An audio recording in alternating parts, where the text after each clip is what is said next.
তোমরা যারা ছবি আঁকার চেষ্টা করো আমারই মতো, তো তোমরা মাঝে মধ্যে নানান রকম প্রশ্ন করো। যারা একটু হায়ার মানে একটু ওয়াটার কালারটা রপ্ত করেছে বা ছবি আঁকার ভেতরে গভীরে ঢুকতে চায়, তারা অনেক সময় বলে যে, যেটা আমিও তোমাদের অনেক সময় বলেছি, যে ছবি আঁকাটা কিন্তু ফটোগ্রাফির অনুকরণ নয়। কেননা ফটোগ্রাফ জিনিসটা এসেছিল, মানুষ ছবি আঁকে, মানুষের প্রতিকৃতি আঁকে, অবয়ব আঁকে, গাছপালা বাড়ি ঘরদোর আঁকে। তো সেটাকে কত সহজে যে আঁকতে জানে না, সেও যদি একটু টেকনিক্যাল নলেজ গ্যাদার করে, তাহলে কি করে কত সহজে কয়েক সেকেন্ডের মধ্যেই ওই ছবিটার পুনর্নির্মাণ করতে পারে। সেই চিন্তা থেকে ক্যামেরার উৎপত্তি হয় আসলে, কিন্তু ছবি দেখে অনুপ্রাণিত হয়ে ক্যামেরা আবিষ্কার। তো এখন আমরা যদি শুধু ক্যামেরাকে পুঙ্খানুপুঙ্খ অনুসরণ করি, অর্থাৎ ছবিটাকে ফটো রিয়েলিস্টিক, এই একটা শব্দ ব্যবহার হয়, ফটো রিয়েলিস্টিক। কেন করবো ফটো রিয়েলিস্টিক?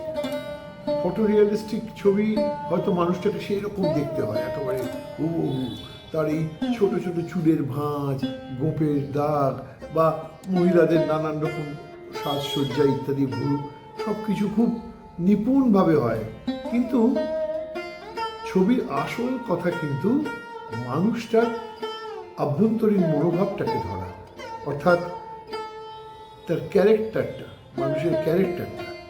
আমার একটা ছবি একটা মানুষকে দেখে ভালো লাগলো কেন? শুধু রূপের জন্য হয় না, অনেক সময় হয় কি, মানুষটা খুব গুণী আছে, খুব গুণী মানুষ, কিন্তু খুব রূপবান বা রূপবতী নন, এমনও তো হতে পারে। তাহলে আমি তার ছবি আঁকবো কেন? তখন আমাকে তার ওই ক্যারেক্টারটা ধরার চেষ্টা করা, যে মানুষটার মুখটা দেখে যেন মানুষটার যে চালচরণ করেন, তার যে অভিব্যক্তি থাকে, সেটি যেন আমরা ধরতে পারি, তার মানসিকতা কিছুটা প্রকাশ হয়। তো যাই হোক, এইসব কারণেই আমি সবাইকে বলি যে ছবি আঁকো, কিন্তু এমন নয় যে ওখানে একটা ছোট্ট ফুটো আছে সেটাও করতে হবে, পাপড়িটা এক জায়গায় পাটা আছে সেটাও করতে হবে, তা নয়। অনেক সময় হয় না, আমরা যখন ওয়াটার কালার করতে বসি তখন হয়তো একটা জায়গায় একটা বাড়ির ছবি আঁকছি, একটু পেছনে একটা গাছ আছে, এরকম একটা ছবি আঁকছি, সামনে কিছু ময়লা পড়ে আছে, আমরা তো সেই ময়লা ছবিটা আঁকি না, ওটাকে আমরা সরিয়ে দিই। আবার দূরে হয়তো একটা কৃষ্ণচূড়া গাছে লাল হয়ে আছে, সেই গাছটাকে টেনে নিয়ে এসে বাড়ির পেছনে কোনো একটা জায়গায় আমরা বসিয়ে দিই, যাতে ছবিতে একটা কালার আসে। তো এইগুলো আমাদের হাতে আছে, যেটা ফটোগ্রাফির মধ্যে সেইভাবে হয় না, যদি খুব ট্রিক না করে তাহলে সেভাবে হয় না। মানুষ করতে পারে, মানুষ এটাকে সরিয়ে দিতে পারে, ওটাকে আনতে পারে। ফটোগ্রাফিতে তাতে একটা ফটোশপ বা কম্পিউটারের সাহায্য চাই, মোবাইল, কম্পিউটার, এআই আজকাল হয়েছে, তার সাহায্য চাই। কিন্তু মানুষ বিনা সাহায্যে নিজের মনের মধ্যে থেকে ওইটা সরিয়ে দিতে পারে। তো আমি আজকে একটা ফ্লাওয়ার ভাসে কিছু সানফ্লাওয়ার আঁকবো। সেটা কিন্তু একেবারে হুবহু প্রত্যেকটা পাপড়ি, প্রত্যেকটা পাতা দেখা যাবে এমন নয়, খুব দ্রুত একটা এক ঝলক, আমরা যখন ফুল একটা দেখি তখন এক ঝলক আমাদের মধ্যে যে রিয়াকশান হয়, সেই রিয়াকশানটাকে আমি ধরার চেষ্টা করবো আজকে। তো একটা জানলার সামনে কতগুলো সানফ্লাওয়ার রয়েছে একটা গ্লাসের মতো জিনিসের মধ্যে, তার মধ্যে কিছুটা জল আছে, এরকম একটা জিনিস, কিন্তু সেটা কিন্তু সম্পূর্ণ ফটো রিয়ালিস্টিক একেবারেই নয়, ওটা দ্রুত ওয়াটার কালারের একটা প্রক্রিয়া।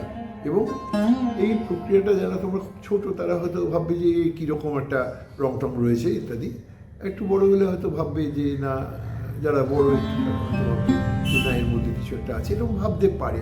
আমি একটা চেষ্টা করছি, আমরা সবাই চেষ্টা করি, আমি একটা চেষ্টা করছি, এটা দেখো, দেখে যদি কোনো রকম ভালো লাগে তাহলে একটু মতামত জানিও। মতামত তোমরা একদম কেউ দিচ্ছ না, এটা আমার খারাপ লাগছে, কারণ এই বুড়োটাকেও তো একটু উৎসাহ দিতে হবে। তো মতামতটা খুব দরকার, মতামত দেবে, তার কেমন লাগছে আর কার কী চাহিদা আছে সেগুলো একটু জানাবে, তাহলে আমি আরও আরও আরও চেষ্টা করবো তোমাদের জন্য কিছু কাজ করার। তো এখন আর বসে থেকে লাভ কী, এত যখন কথা বলেছি তখন চলো শুরু করে দিই আমরা আজকের টিউটোরিয়াল। ফুলদানিতে সানফ্লাওয়ার। চলো একটু নিজের ইচ্ছে মতো কি করে স্টিল লাইফ করতে হয়, ছবির মতো রেখে কিছুটা স্বাধীনতা নিয়ে সেইটা দেখানোর জন্য এই ভিডিওটা করছি। এটা অনেকেরই মনে হয় যে একটু নিজের মতো করবো ভাবছি, কিন্তু হচ্ছে না, খুব ধরে কাজ করা হয়ে যাচ্ছে। ধরে কাজ করা যদি না হয় তাহলে কেমন হবে, তো সেটা আজকে এই ভিডিওতে আমি দেখাবো।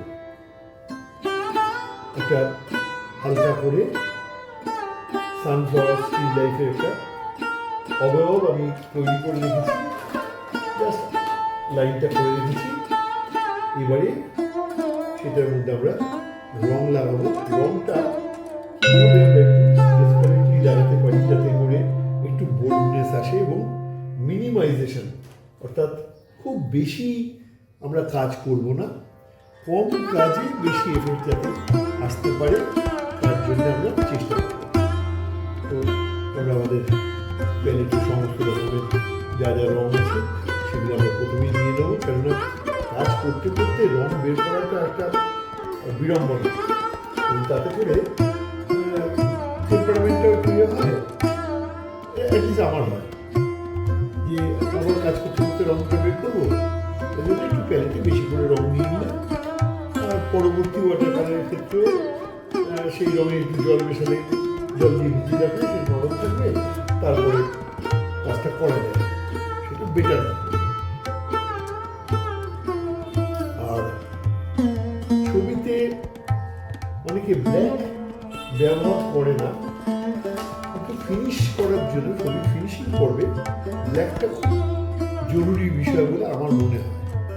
তো ব্ল্যাকটা যখন কোথাও কখন রঙের শ্যাডো পোর্শন করা হয় তখন ডার্ক করার জন্য ব্ল্যাক না ব্যবহার করে পোর্শন ব্লু, তার সঙ্গে একটু বার্ড চায়না ইত্যাদি মিশিয়ে আমরা একটা কালচে ভাব আনতে পারি। তো সেটা আমরা করেও থাকি, কিন্তু যখন একেবারে ফিনিশিং করবে যেখানে গভীর অন্ধকার দেখা যাবে, সেইটা কিন্তু কালোর ব্যবহারটা একটু সেপারেশনটা খুব ভালো আসে। এটা আমার ব্যক্তিগত মতামত, বিভিন্ন আর্টিস্টের বিভিন্ন রকমের মতামত থাকে। এবারে যিনি করবেন তিনি তার নিজস্ব বিচার বুদ্ধি ব্যবহার করবেন, তাহলে কি হবে, আরো প্রথম খুব বেশি অনুপ্রাণিত হবেন না বা সেইভাবে ইনফ্লুয়েন্স হবেন না, নিজের মতো করে কাজটা করতে পারবেন,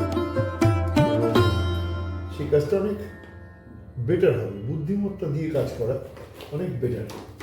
তো আমি দেখাচ্ছি বলে আমারটাই শেষ কথা সেরকম ভাবাটা উচিত না। আমি জাস্ট বলছি এর মধ্যে আমার কাজটার মধ্যে যদি কোনো অংশ ভালো লাগে তাহলে সেটুকু গ্রহণ করলেই হবে, আর কোনোটা ভালো না লাগলে দেখলাম এত ধরে সময়টাই এই বলে বন্ধ করে দিতে হবে।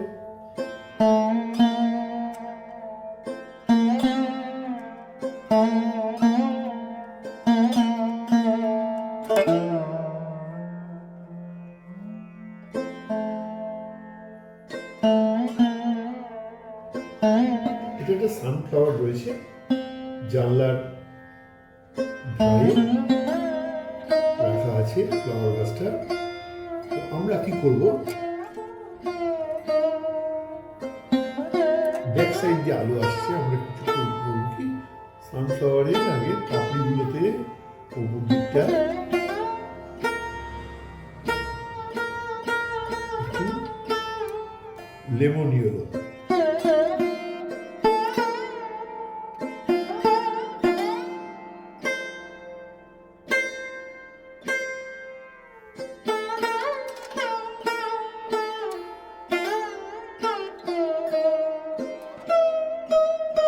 এইভাবে আমরা একটু আধটু দিয়ে দিলাম।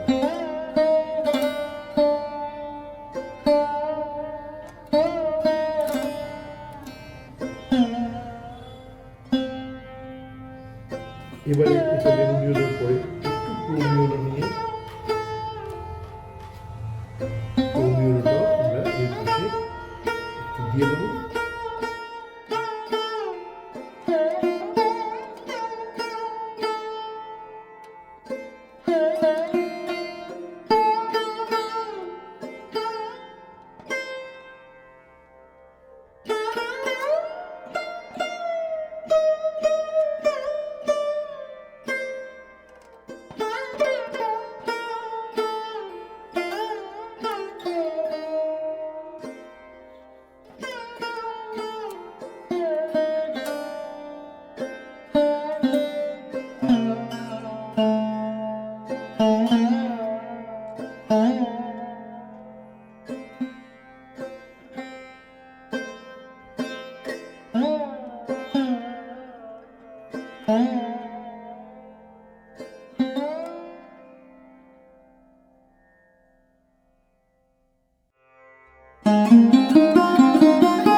এই হলো মোটামুটি আমাদের স্টিল লাইফ। একটু অন্যরকমভাবে করা, মানে খুব বেশি ধরে নয়, দ্রুত স্টিল লাইফ করা, এটা করবো। এই কিছু কিছু জায়গায় সাদা যদি চোখে বড্ড বেশি লাগে একটু ডাল করে দেওয়া, এগুলো একটু করে দিতে হয়, ব্যাস। ছবি থেকে আসল যে দেখার জায়গাটা ফোকাসিং পয়েন্ট, সেখানটা যাবে ফোকাসটা, আশেপাশগুলো একটুখানি আমরা ডাল করে দিই, একটু